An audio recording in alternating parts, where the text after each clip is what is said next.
विधाता ने। हवा चली तो आग की चिंगारी वैश्या के घर में भी चली गई, और वैश्या का घर भी पुराने जमाने में खप्पर वाला था, लकड़ी वाला, उसका घर भी जलने लगा। वैश्या दौड़ी दौड़ी आई, बाबा जी आपने मेरा घर जला दिया। तो महात्मा जी ने कहा, बहन मैंने तेरा घर नहीं जलाया, तेरे यार ने मेरा घर जलाया, तो मेरे यार ने तेरा घर जला दिया। ऐसा बराबर। जब आप किसी के घर में आग लगाते हैं तो आपके घर में आग जरूर लगेगी, याद रखिए। इसलिए मेरी माँ, किसी पराये पुरुष को बिल्कुल ना देखना। यदि आपने किसी स्त्री का घर बिगाड़ा तो आप अपना घर बसा ना पाओगी। तुम एक बार बिगाड़ोगी, विधाता तुम्हारा 7 बार बिगाड़ेंगे।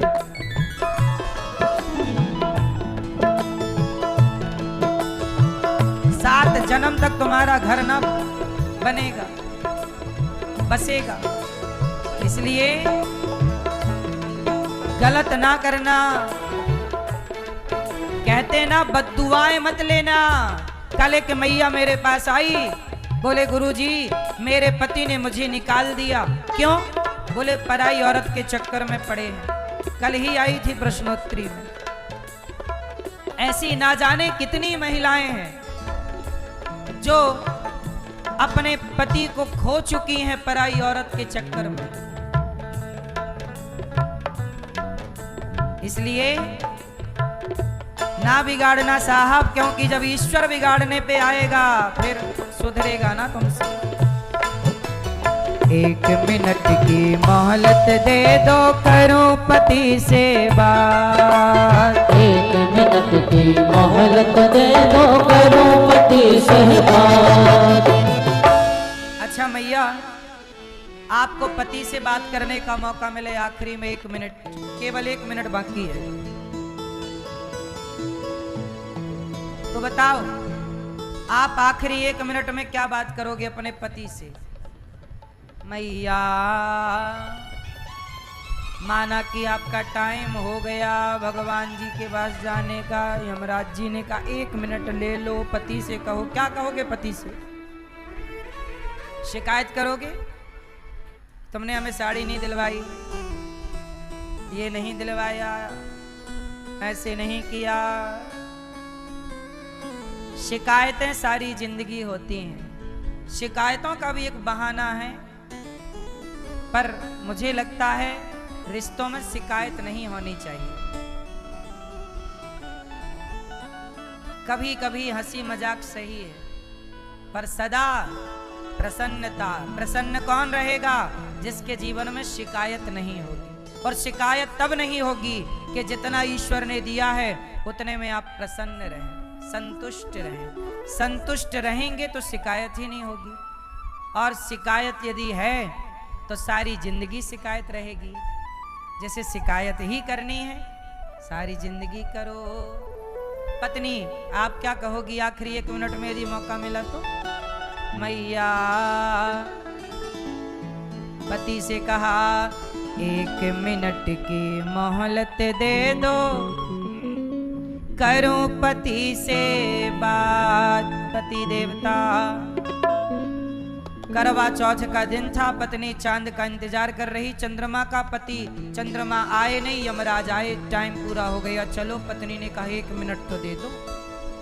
पत्नी ने कहा पति से, हे पति देवता 1 मिनट की मोहलत दे दो, करूं पति से बात। रोली मोली चुनड़ी मेहंदी, पत्नी कह रही है रोली मोली चुनड़ी मेहंदी, मोतियन से भर दो मारी मांग। बुलाओ आजो राम को, रोली मोली चुनरी मेहंदी, मोतियन से भर दो हमारी मांग।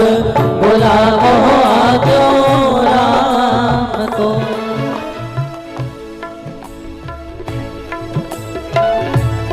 रोली मोली चुनड़ी, रोली सिंदूर से मेरी नारी चाहती है कि मैं सदा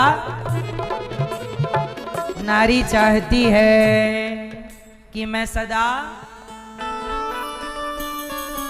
स्त्री ही चाहती है मैया जब तक जीऊं मैं सुहागन रहूं, मैया जब तक जीऊं मैं सुहागन रहूं, मुझको इतना तू वरदान दे, मैं हूँ दासी तेरी दातिये। ओ मैया जब तक जीऊं मैं सुहागन रहूं, मैया जब तक जीऊं मैं सुहागन रहूं, मुझको इतना वरदान दे। कुछ पति पत्नी ऐसे भी होते हैं जिनकी एक ही चिता पे अंतिम संस्कार होता है। पत्नी और पति दोनों की चिता एक, मतलब पत्नी मरी और थोड़ी देर बाद पति, या पति मरे और थोड़ी देर बाद, ऐसा होता है। कोई 1,00,000 2,00,000 घटनाओं में एक घटना ये भी हमने सुना, पर ऐसा कभी कभी कहीं होता है। इसलिए पत्नी चाहती है कि मैं सुहागन मरूं, तो पति को भी चाहिए कि पत्नी से इतना प्रेम करे, इतना प्रेम करे कि पत्नी के अतिरिक्त किसी नारी का स्पर्श भी मन से ना हो, और बचा हुआ टाइम दोनों पति पत्नी भगवान से प्रेम करके जीवन गुजारें। पराई नारी का साया भी ना हो, पराई नारी की जीवन में परछाई भी ना हो। पुरुष ऐसा चरित्रवान होना चाहिए। केवल स्त्री के लिए नहीं बातें हैं, पुरुष के लिए भी है। पुरुष का भी कर्तव्य है कि आप भी अपनी पत्नी का साथ कभी ना छोड़ें। सबसे बड़ी परोपकारी स्त्री ही होती है जो पति से पहले मरना चाहती है। कहती है पति की उम्र ज्यादा हो, मेरी उम्र थोड़ी कम होगी, चलेगा। स्त्री का बड़ा त्याग होता है मेरी माँ। गोपियों के संग भगवान ने रास रचाए, और रास रचाकर गोपियों के संग सब गोपियों को आह्लादित किया। जितनी गोपियां थीं उतने कृष्ण बन गए। गोपियों को छोड़कर अंतर्धान भगवान हुए। गोपियों ने गीत गाया, गोपी गीत। जयति तेधिकम जन्मना ब्रजः श्रयत इंदिरा शश्वदत्रे। जब गोपियों ने पुकारा कृष्ण कहाँ चले गए, तब भगवान गोपियों के मध्य प्रकट हो गए। गोपियों के संग महारास रचाई। ये रास लीला कोई कैरेक्टर ढीला की लीला नहीं है। रास का मतलब है जन्म जन्म के युगों युगों के जो बिछड़े भक्त थे, आज उनसे भगवान मिलकर जन्म जन्म की प्यास बुझाई, भक्तों को हृदय से लगाया, भक्तों को प्यार किया। यही मिलन का नाम रास है। ऐसे रास को हम प्रणाम करते हैं। गोपियां और श्री कृष्ण के बीच में दिव्य, जितनी गोपियां उतने कृष्ण प्रकट हुए और दिव्य महारास हुआ। आज भी निधिवन में वो रास लीला आज भी चालू। ये रास कोई एक दिन की लीला नहीं, ये नित्य लीला है, सदा की लीला। इस रास में भगवान शंकर जी आए, जो कामदेव को जलाकर भस्म कर चुके, वो शिव भी आए और रास में भगवान ने भाग लिया। बात समझ में आई मेरी माँ? रास कोई वासना की लीला नहीं है, कोई विषय वासना की लीला नहीं है रास। आजकल टीवी का एक डायलॉग आप सुनते हैं, तुम करो तो रास लीला, हम करें तो कैरेक्टर ढीला। तो क्या रास लीला में कोई कैरेक्टर ढीला जैसी बातें हुई थी क्या? क्या श्री कृष्ण का कैरेक्टर ढीला है? अरे श्री कृष्ण तो परम परमात्मा है। गोपियों के संग रास, ये गोपियां जन्म जन्म की तपस्वी साधु हैं, संत हैं। ये भगवान को पाना चाहती हैं। आज भगवान जब मिले तो इस मिलन का नाम रास हुआ। अब कुछ लोग इसे गलत दृष्टि से देखते हैं। देखो, देखने वाले तो भगवान को भी गलत नजरिए से देखते हैं। पर ये बताओ कि जब रास हुआ तब शंकर जी क्या बनकर आए थे? गोपी बनकर आए। गोपेश्वर महादेव आज भी वृंदावन में है। यदि कोई गलत होता तो शंकर जी तो कामदेव को जला चुके हैं, वो क्यों आते? कामदेव, आप लोगों को कौन परेशान करता है? कामदेव। काम, ये बताओ, ये कामदेव किसका बेटा है? कामदेव कौन है? भगवान शंकर की आंख से तीसरे नेत्र से जल गए थे, बाद में यही कामदेव भगवान कृष्ण के पुत्र प्रद्युम्न के रूप में अवतार लिया और रति से विवाह किया। कामदेव के पिता बाप हैं भगवान श्री कृष्ण। भगवान का ये कामदेव क्या बिगाड़ेंगे? इसलिए इन लीलाओं के प्रति बॉलीवुड ने बड़ी अफवाह फैलाई कि तुम करो तो रास लीला, हम करें तो कैरेक्टर ढीला। मतलब रास लीला जैसी पवित्र लीला को, जहां भक्त भगवान के मिलन की लीला है, इस लीला को बॉलीवुड ने कैरेक्टर ढीला से जोड़ दिया और आप लोग भी मजाक उड़ाने लग गए। बॉलीवुड की भाषा आप लोग भी बोलने लग गए। अरे कैरेक्टर ढीला, बॉलीवुड ने तो कृष्ण को कैरेक्टर ढीला बोल ही दिया ना। इतने चतुराई से बोला कि कोई समझ भी नहीं पाया। बोलो हाँ। पर ये बताओ, आप कहते हो कि कृष्ण की 16,108 पत्नियां क्यों हैं? पत्नियां 16,108 स्त्रियों के पति हैं भगवान। एक बात बताओ, पति किसे कहते हैं? आपके कितने पति हैं? बताओ मेरी मां, पति किसे कहते हैं? आप लोगों को लगता है जो पप्पू का पापा है वही पति है। नहीं, ये परिभाषा नहीं है पति की। पति का अर्थ है पारक्षणे धातु से पति बनता है। पति शब्द का अर्थ होता है रक्षा। इसलिए हमारे देश में सबसे बड़ा रक्षा करने वाले को राष्ट्रपति कहते हैं।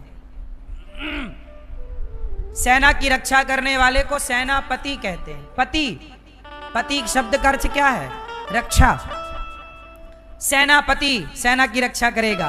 राष्ट्रपति के अंडर में पूरी सेना होती है पूरी, और वो राष्ट्र की रक्षा करेगा। पति शब्द का अर्थ है रक्षा।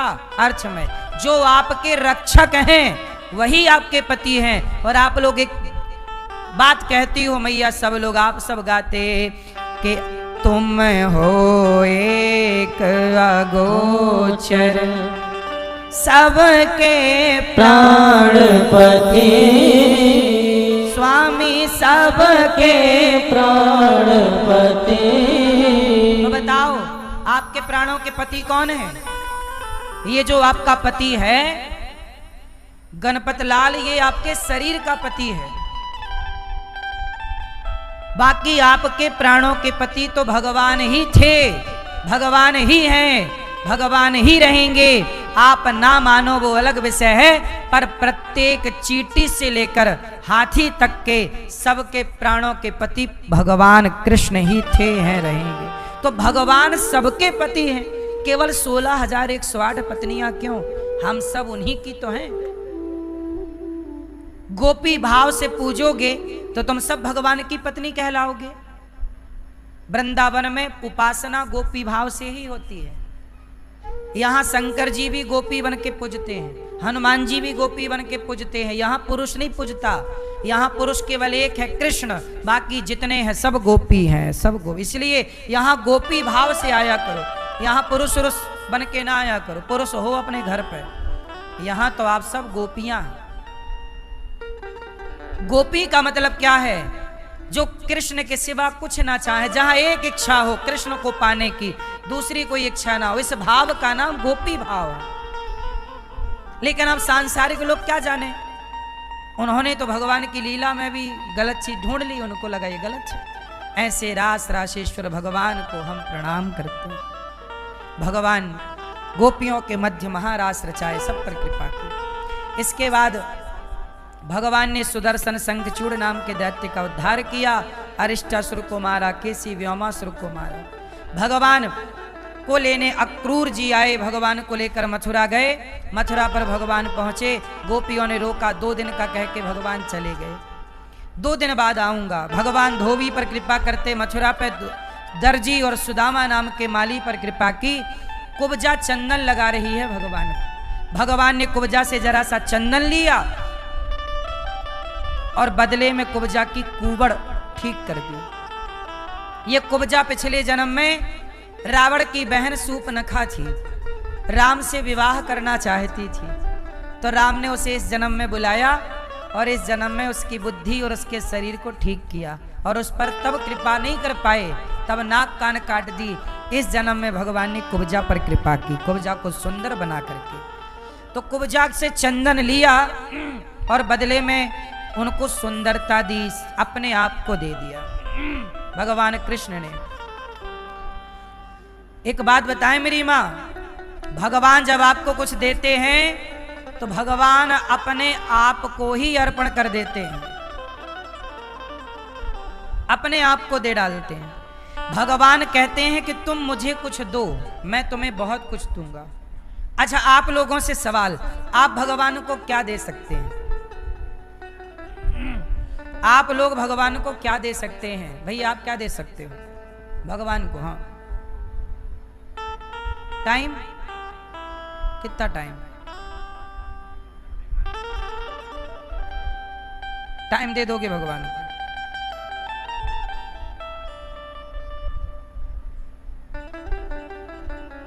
आप क्या दे सकते हैं भगवान को? चलो ये प्रश्न थोड़ा कठिन है, आपके बस का नहीं है और सरल करता हूं इसे। बताओ भगवान को कैसे खुश किया जा सकता है? भगवान कैसे प्रसन्न होते हैं? भगवान को खुश करना हो तो क्या करें कि भगवान खुश हो जाए? बताओ भगवान को प्रसन्न करने का उपाय क्या है? भक्ति, भाव और प्रेम है। दिल ना दुखाना नहीं चाहिए, दिल दुखाना किसी का। सही है। सुनो, आप लोगों ने जो कहा सब सही है, गलत किसी ने नहीं कहा, पर जो मुझे आज तक लगा, जो मैंने महसूस किया और जो मैंने पढ़ा है शास्त्रों में, वो मैं आपसे कहूं, आपकी आज्ञा हो तो सुनो। भगवान को क्या दे सकते हैं? तो भगवान को देना है तो भगवान को रुपया, पैसा, हीरा, मोती नहीं देना है, तो अपने आप को ही भगवान के हवाले कर दीजिए, स्वयं को चढ़ा दीजिए। जैसे तुलसी चढ़ाते हो, पुष्प, नारियल, ये सब नहीं, खुद को। हे प्रभु, हम आपके और आप हमारे, क्या दें? ये तो ये हो गया। अब दूसरा प्रश्न था कि भगवान कैसे प्रसन्न होते हैं? तो सुनो, भगवान को प्रसन्न करना चाहते हो तो बस एक छोटा सा काम करना। भगवान को प्रसन्न करना चाहते हैं तो बस किसी भूखे को रोटी खिला देना, किसी बेसहारा को सहारा दे देना, किसी के होंठों पे मुस्कान लाके रख देना। बस जब आप किसी को पेट भर रोटी देते हो तो आपसे सामने वाला बहुत खुश होता है। आप किसी को रोटी खवाओगे तो वो खुश होगा? तो वो खुश नहीं हो रहा, उसके भीतर बैठे भगवान खुश हो रहे हैं। यही अब कल आप लोगों ने देखा कि एक वृद्ध माता यहां आई और वो आई झोपड़ी में, घास की कुटिया पर रहती थी। ना उनके बेटा है, ना उनका पति है, ना कोई पड़ोसी ने साथ दिया, ना किसी ने रोटी दी। अपना बुढ़ापे तक बना के खाती। जब अपना हाथ पांव नहीं चलता तो मैया यहाँ आ गई। अब वो बेसहारा माँ को जब गौरी गोपाल में सहारा मिल जाएगा और आप सबके द्वारा दी रोटी जब माँ को मिलेंगी तो माँ की जब भूख मिटेगी तो कौन प्रसन्न होगा? मेरी माँ, यही है दुआएं। इस धरती पे सबसे बड़ा पुण्य क्या है? यदि आपको पूछा जाए कि इस धरती का सबसे बड़ा पुण्य बताइए क्या है, तो बताओ क्या है? बोलो। इस धरती का सबसे बड़ा पुण्य है अन्नदान करना। किसी भूखे को, चाहे कुत्ते को रोटी खवा, इसलिए हमारे। और इसके बाद भगवान पढ़ने उज्जैन गए, पढ़कर आए। उसके बाद गुरु दक्षिणा में गुरुपुत्र लौटाया। उद्धव जी भगवान के कहने पर वृंदावन आए, गोपियों से मिले, भगवत चर्चा हुई, प्रेम में भीग गए उद्धव जी। चर्चा कल उद्धव जी की हम सुनाएंगे। बाद में लौटे, भगवान कुब्जा के घर गए, अक्रूर जी के घर गए और जरासंध से युद्ध हुआ। 17 बार 18वीं बार भगवान मैदान छोड़ के भागे काल यवन को मुचकुंद ने मारा और भगवान कुंडनपुर के राजा, कुंडनपुर की रानी रुक्मणी, अब बलराम जी का विवाह भगवान ने द्वारिका में रेवती